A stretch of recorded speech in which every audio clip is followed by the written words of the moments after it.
léegi xaar leen. soo paree ah. ñëwal.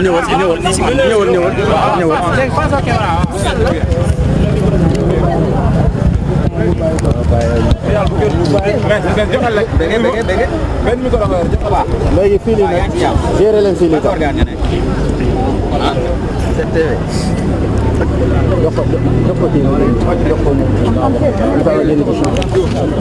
Monsieur le mandataire, ça va? Ça va bien.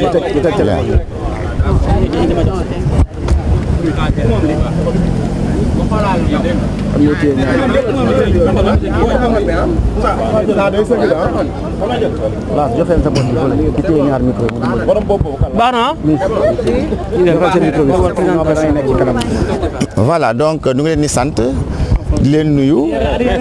Vous présentez d'abord en français après en wolof. Micro yi ngeen di wàccee tuuti rek ah. Voilà, donc nous vous saluons tous, chers journalistes. Je suis Serge Louis Déthié Cissé, mandataire national de la candidate Aïssatou Mbodj, connue sous le nom de Aïda Mbodj, de l'Alliance nationale pour la démocratie And Sahel Liggéey. Donc, comme vous le savez tous, nous étions en fin de liste. Après le tirage, nous étions placés à la 93e et nous venons de subir le test du parrainage. Et ce test du parrainage a donné comme résultat que les militants qui ont organisé le congrès et qui nous ont parrainés, la commission vient de déclarer que ces militants ne sont pas dans le fichier à leur disposition. Raison pour laquelle, avec une telle information, il se trouve que donc la candidate Aïda Mbodj en fait est éliminée d'office et ne pourra pas faire de second tour. Une clé nous a été remise pour pouvoir identifier nos militants qui ont été sur le terrain, qui se sont démerdés avec leurs pièces d'identité pour parrainer notre candidate. Pourquoi ces militants ne sont pas dans le fichier électoral? Ce qui nous permet donc de douter du fichier qui est utilisé au niveau du Conseil constitutionnel, parce que nous n'avons aucune maîtrise par rapport à ce fichier-là.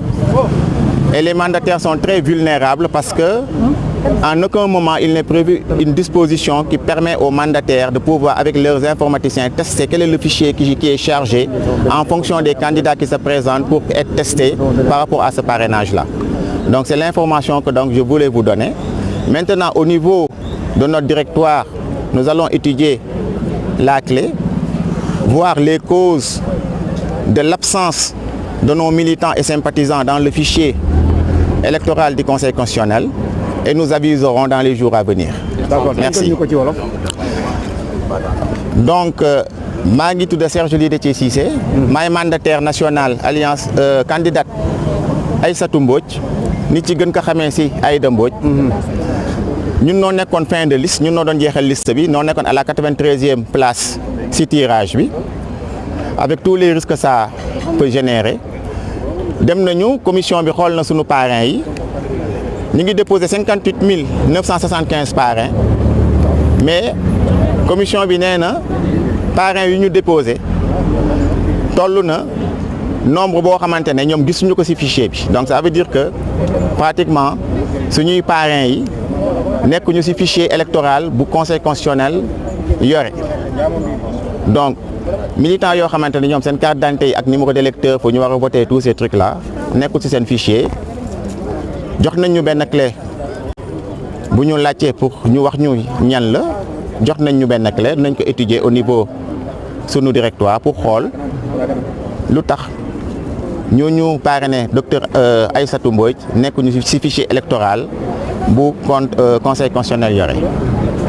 Bon, de toutes les façons lu ma mën a wax en tant que mandataire mooy le fichier bu conseil constitutionnel di liggéeyee n'a jamais été éprouvé par les mandataires. Ça veut dire que mandataires yi mosuñu leen ci defal démonstration, mandataires yi mun ko tester avec seen informaticien yi, mais à partir du moment où ñoom nooy dogal nee nañu suñuy parrains yi nekkuñu ci fichier électoral bi. ñaata ci parrain ñoo nekkul ci fichier électoral bi wala kii bi yëpp la seen parrain yëpp la.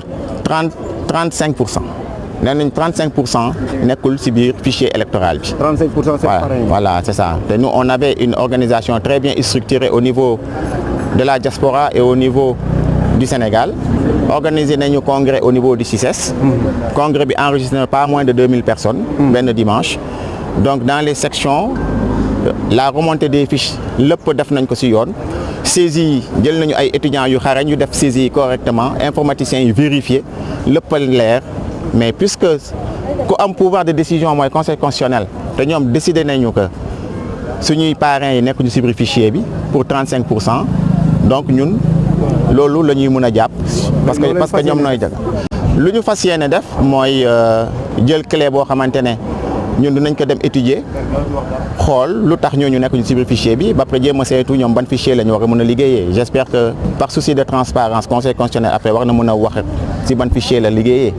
Fichier boobu bés bu ñu ko mettre à la disposition du public dina permettre mandataire yooyu ñu rejeté yëpp depuis premier mandataire bu abusé woon na mooy bu Boubacar Camara bu mu doon nekk lu ko jaaxal mooy mu jël paie ñu gis pratiquement 7000 parrains yoo xam ne nekkul ci fichier bi moom avertiroon na mandataire yu topp ci ginnaaw pour ne attention logiciel bi suba dina ñëw wàññi ñu bëre parce que dañu nekk leen ci biir fichier bi donc loolu laa amoon lu ma doon wax. da ngeen di joindre léegi ñi nga xam ne ñoom ñooy opposition bi pour mën a def li nga xam ne mooy blocage parce que wax nañu ni dina am benn front bi nga xam ne dañuy ñaawlu li nga xam ne mooy affaire fichier électoral. man lu ma mën a wax mooy ñun duñu demee suñu directoire nañu de façon très sereine. parce que ñun ci démarche scientifique la ñuy liggéeyee. de façon très sereine et de façon très froide on va faire une analyse de ce qui s'est passé et certainement on avisera. Voilà. Merci beaucoup. On avait déposé 58 975 mooy le maximum. Voilà moom la ñu déposé woon. D'accord jërëjëf. Merci. 58 975 parrains. mooy le maximum autorisé par la loi. Combien n'ont pas été trouvés dans le fichier. jërë ngeen jëf dégg ngeen ki nga xam ni moo doon wax léegi nekk mandataire ci ki nga xam ni moom mooy. 58 975. moom mooy Aïda Mbodj ñoom nag ginnaaw ba nu leen daal di recalé fii ci conseil constitutionnel actuellement nag ñu ngi daal di càmbar dossier Ousmane Sonko gis ngeen maître Ciré Clédor Ly moom mi ngi noonu di ñëw. mi ngi nii mënu ma ko jàllale fële fii bee tax. dañuy jël ko pour ñu commenter fii mi ngi ci air bi di indi fu mënu jàll pour yow nga téye ko commenter waale.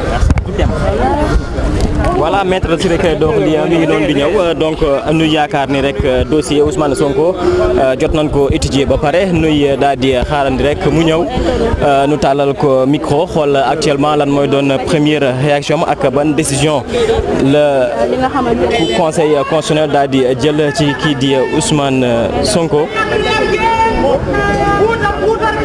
mu ngi si la.